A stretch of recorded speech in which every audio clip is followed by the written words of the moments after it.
Bab 993. Pria tua yang pertama kali jatuh cinta. Setelah mendengar penjelasan pamannya, Clayton merasa kalau caranya menangani masalah itu tidak cukup tegas.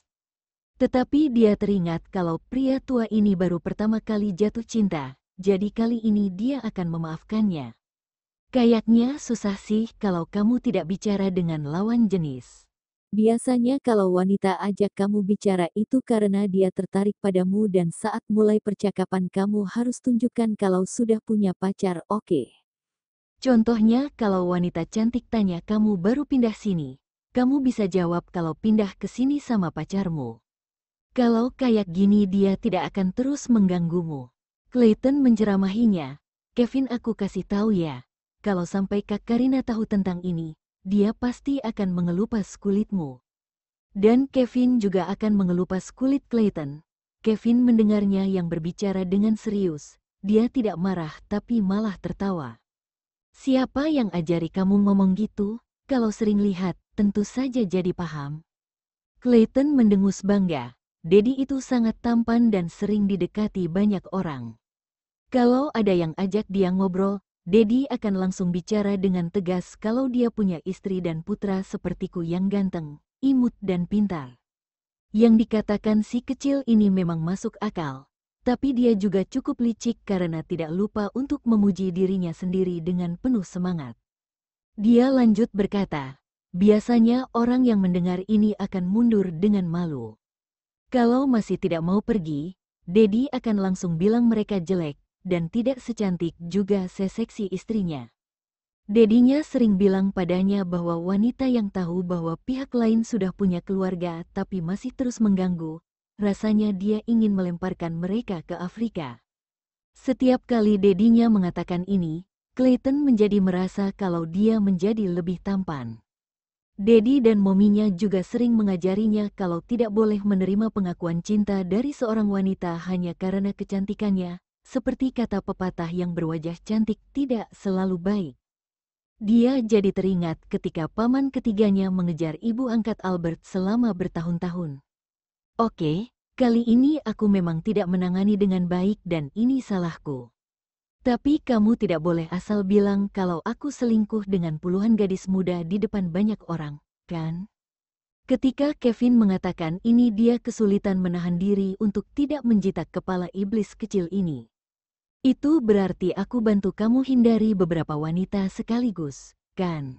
Setelah ini gadis-gadis tetangga pasti tidak berani lagi bicara denganmu. Solusiku cerdas banget dan efeknya lama, Clayton berkata sambil berkata. Kamu tidak mikir reputasiku jadi jelek, jika bukan karena Kevin sedang membawa barang di kedua tangannya. Dia benar-benar ingin mengangkat iblis kecil ini dan melemparnya. Aduh paman Kevin, kamu itu kan antisosial dan tidak peduli apa yang dipikirin orang lain. Jadi tentu saja kamu tidak peduli dengan reputasi. Clayton melambaikan tangannya dengan acuh tak acuh. Lagian mana yang lebih penting, reputasi atau Kak Karina? Kevin tersenyum kesal dan berkata, nanti kalau sudah dewasa kayaknya kamu harus belajar hukum dan jadi pengacara.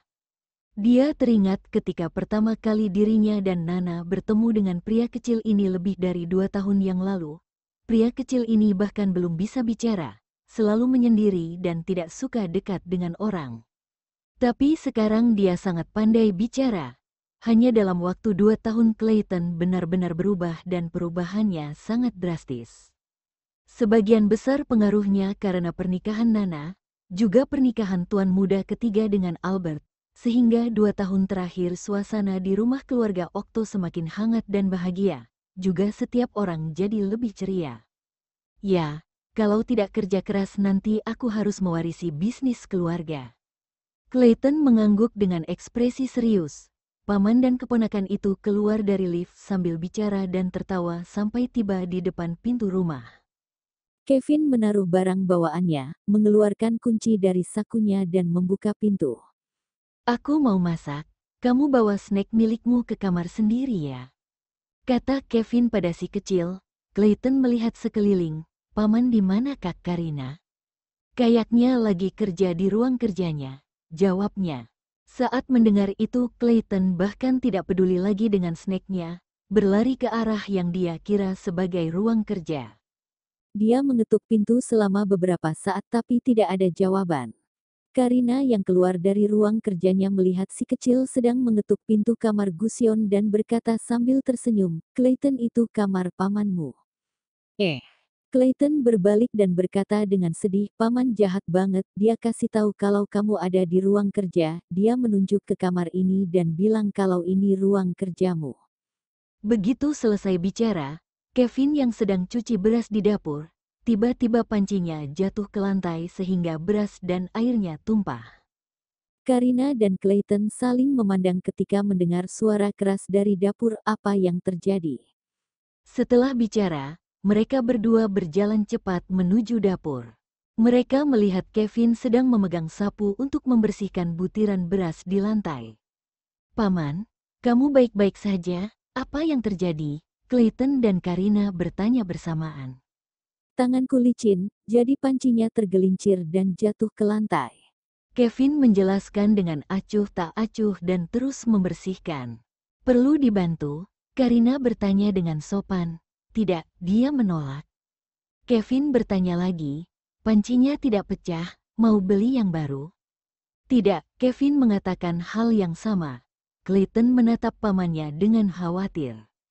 Dia tidak khawatir pamannya terluka, tapi khawatir apakah dia bisa memakan masakan pamannya atau tidak. Ketika biasanya Clayton pergi ke rumah neneknya dengan orang tuanya, yang biasanya memasak adalah Mommy atau neneknya dan tidak pernah makan masakan pamannya. Elbunya pernah memberitahunya kalau masakan pamannya biasa saja. Tapi Clayton juga dengar kalau pamannya tinggal bersama Kak Karina dan bertanggung jawab memasak untuknya setiap hari.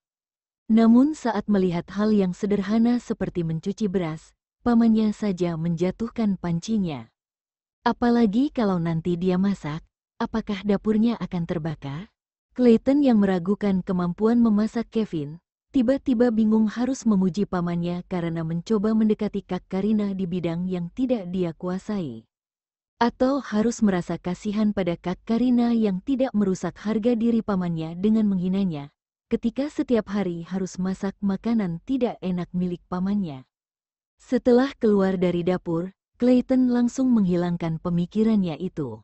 Clayton duduk di ruang tamu dan berkata, "Kak Karina, aku mau kasih tahu kamu, barusan aku lihat ada gadis cantik ngobrol sama pamanku." "Kamu bilang apa?" Senyum di wajah Karina memudar. "Tadi aku lagi pilih snack dan tidak bisa dengar dengan jelas karena terlalu jauh. Aku lihat paman lagi ngobrol dengan gadis cantik. Lalu aku berlari ke arahnya dan memanggilnya ayah. Aku juga bilang kalau dia sudah pernah selingkuh dengan 39 gadis. Kalau ibu tahu maka dia akan kabur dari rumah dan nikah dengan pria lain." Clayton dengan bangga menceritakan perbuatan mulianya. "Karena perbuatanku itu, aku yakin sudah bantu paman menghindari seluruh gadis di lingkuncian ini." Bab 994. Pilih aku atau pamanku. Karina sudah cukup lama tinggal di lingkungan ini. Dia tahu kalau setiap akhir pekan supermarket di lingkungan ini cukup ramai. Apalagi ada lebih banyak orang saat jam sibuk di pagi hari dan sore hari. Dia mendengar perkataan Clayton sambil membayangkan adegan itu. Clayton yang ganteng dan imut, "Kamu hebat," supaya kedepannya dia tidak berani ngobrol sama gadis-gadis. Kata Karina dengan sangat senang. "Kak Karina, sebenarnya sih bukan paman yang mendekati gadis cantik itu." Lagian pamanku itu ganteng banget dan banyak gadis cantik yang suka padanya. Usianya udah 30-an tapi masih terlihat seperti pria muda 20 tahun. Kalau dia sering belanja sendirian, ketika ada gadis cantik single melihatnya pasti berpikir kalau paman itu single dan mengajaknya ngobrol. Clayton akhirnya mengatakan sebenarnya, jika Kevin mendengar ini, dia pasti akan mengatakan kalau akhirnya iblis kecil ini punya hati nurani. Kemudian pria kecil ini berkata dengan serius, alasan utamanya karena cara pamanku menangani hal ini tidak tegas. Tapi waktu Otu pulang ke sini, aku menceramahinya dan dia sudah tahu kesalahannya. Jadi dia tahu harus bersikap gimana di masa depan. Tapi Kak Karina, kamu harus sering pergi dengan paman, kalau tidak gimana orang lain bisa tahu kalau dia punya pacar. Kamu harus sering jalan dengannya supaya yang lain percaya. Dediku sering ambil cuti untuk ajak Momi pergi jalan-jalan. Dia sengaja ingin membuat paman dan Kak Karina pergi berdua dan ingin mendengar paman Kevin memujinya dengan tulus. Clayton, kamu pandai bicara ya? Siapa yang ngajarin? Karina bertanya sambil tersenyum. Pria kecil ini baru berusia 7 atau 8 tahun, tapi perkataannya bahkan lebih tua daripada orang dewasa. Dari perkataannya saja sudah terlihat kalau pria kecil ini punya EQ dan IQ yang sangat tinggi. Dia juga sangat imut. Aku tuh pintar banget, emangnya masih perlu orang lain ajarin aku. Clayton berkedip, ini karena aku sering melihatnya. Paman ketiganya sudah berubah jadi pria yang baik dan semua pria di keluarga Okto adalah pria baik. Dalam lingkungan yang seperti itu, tentu saja Clayton jadi mengerti banyak hal. Karina merasa geli ketika melihat Clayton yang sudah tahu banyak hal dan gaya bicaranya juga lucu. Setelah itu mereka tidak membahas masalah ini lagi. Karina bertanya padanya bagaimana kabarnya di sekolah dan pria kecil ini bercerita dengan gembira. Dia juga bercerita kalau punya adik perempuan yang sangat imut di sekolah dan hal lucu yang terjadi di sekolah. Sampai akhirnya Kevin memanggil keduanya untuk makan. Butuh beberapa saat untuk mereka sadar kalau waktu sudah berlalu begitu cepat, bahkan mereka merasa baru mengobrol sebentar. Clayton takut masakan Kevin tidak enak, tapi ketika dia berjalan ke ruang makan, dia melihat makanan lezat ada di atas meja. Setelah melihat berbagai macam makanan di atas meja yang harum itu, keraguan sebelumnya seketika hilang. Setelah makan masakan Kevin, Clayton memujinya, "Paman, masakanmu lebih enak daripada Dedi. Bisa dibilang kamu pria modern yang jago masak dan kamu layak jadi pacar Kak Karina." Karina berkata dalam hati, kenapa pria kecil ini tiba-tiba membahasku? Aku tahu banyak hal kok. Kevin mendengus bangga. Emangnya kamu tahu cara bujuk orang? Karina mengangkat alisnya dan bertanya dengan tenang. Aku tidak bicara denganmu. Kevin menghindari pertanyaannya. Clayton langsung membela pamannya, Kak Karina, aku dengar kalau pria terlalu pandai bujuk orang malah tidak bisa diandalkan. Contohnya dediku juga tidak romantis, tapi sikapnya sangat baik. Dia juga tidak banyak bicara tapi menunjukkan lewat sikapnya, dan itu lebih berguna. Clayton, kamu kan pandai bicara dan pandai bujuk orang, tapi kamu tidak bisa diandalkan di usia mudamu. Nanti ketika kamu dewasa, coba saja lihat apakah kamu akan seperti paman ketigamu atau tidak. Kata Kevin dengan ekspresi datar. Seperti kata pepatah, ada udang di balik batu. Iblis kecil ini tiba-tiba mengatakan hal itu untuk membelanya, pasti punya maksud lain. Kak Karina, pamanku itu polos banget ya. Kamu lelah bersamanya, kan? Clayton menghela nafas. Ya cukup lelah, kadang aku marah padanya. Karina mengangguk setuju, makanya wajar saja dia tidak pernah punya pacar. Kevin, Clayton memberi Karina sepotong daging sapi dan berkata dengan prihatin, aku juga mikir gitu. 30 tahun tidak punya pacar, terima kasih atas kerja kerasmu Kak Karina. Clayton, kamu tidak bisa diam saat makan, ya, Kevin mengancam dengan suara dingin. Dasar pria galak, Clayton bergumam dan menunduk untuk makan. Dasar pria galak, Karina juga mengikutinya bergumam. Setelah makan semangkuk nasi, Clayton tidak bisa menahan diri untuk bicara. Kak Karina, kalau aku 10 tahun lebih tua, kamu pilih aku atau pamanku? Tentu saja pilih kamu. Saat ini lagi populer punya berondong yang masih muda, ganteng, romantis dan pintar membujuk orang. Karina menjawab dengan kooperatif. Mendengar itu, Clayton menatap pamannya dengan provokatif. Sekali lagi Kevin merasa kalau membawa iblis kecil ini ke rumah Karina adalah keputusan terburuk yang pernah dia buat. Setelah makan siang, sementara Karina sedang cuci piring di dapur, Kevin membawa si kecil kembali ke kamarnya karena merasa perlu berbicara petik terbalik baik-baik dengan iblis kecil ini.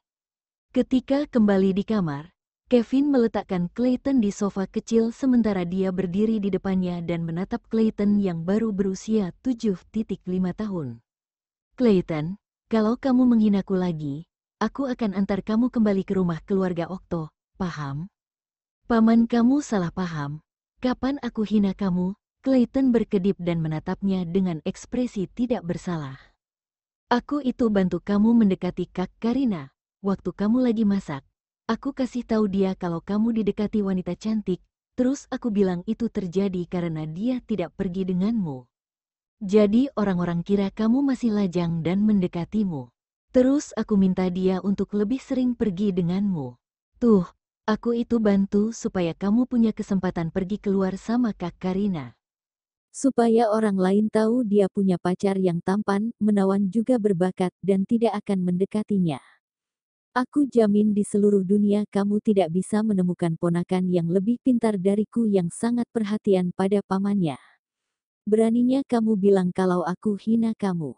Kamu tidak punya hati nurani, ya. Kevin kehilangan kesabarannya setiap kali mendengar pria kecil ini memuji dirinya sendiri. Pria ini masih kecil tapi sangat narsis dan menyebalkan. Bicara yang benar dan tidak perlu narsis sampai puji diri sendiri, bisa kan?